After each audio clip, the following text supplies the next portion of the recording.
ঢাকা বিস্তীর্ণ মরুপ্রান্তর। দেখলে ঠিক যেন মনে হয় বিশাল আয়না রেখে দেওয়া হয়েছে সেখানে।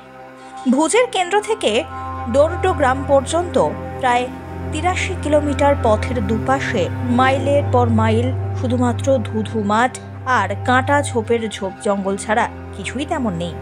মাঝখান দিয়ে চলে গিয়েছে ৩৪১ নম্বর জাতীয় সড়ক।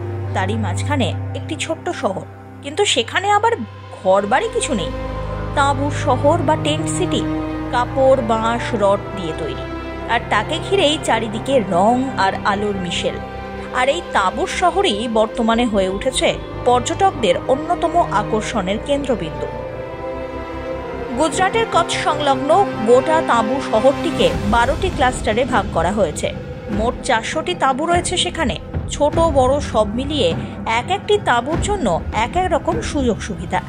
৫টি শ্রেণীতে তাঁবুগুলিকে ভাগ করা হয়েছে। এক রাত্রি থাকা খাওয়ার খরচ ৫,৫০০ টাকা থেকে শুরু করে ১,২০,০০০ টাকা পর্যন্ত। থাকার জায়গার পাশাপাশি এই টেন্ট সিটি বা তাঁবুর শহরে রয়েছে স্থানীয় হস্তশিল্পীদের তৈরি বিভিন্ন পণ্যের বিপণী, এছাড়াও নানা রকমের বিনোদনের ব্যবস্থা। তবে যে সেভাবে নয়, এই টেন্ট সিটি বা তাঁবুর শহরে ঢোকার জন্য রাখা হয়েছে বিশেষ টয় ট্রেনের ব্যবস্থাও। শীতকালে তো আবার বিশেষত পর্যটনের অন্যতম কেন্দ্র হয়ে দাঁড়ায় গুজরাটের এই এলাকা।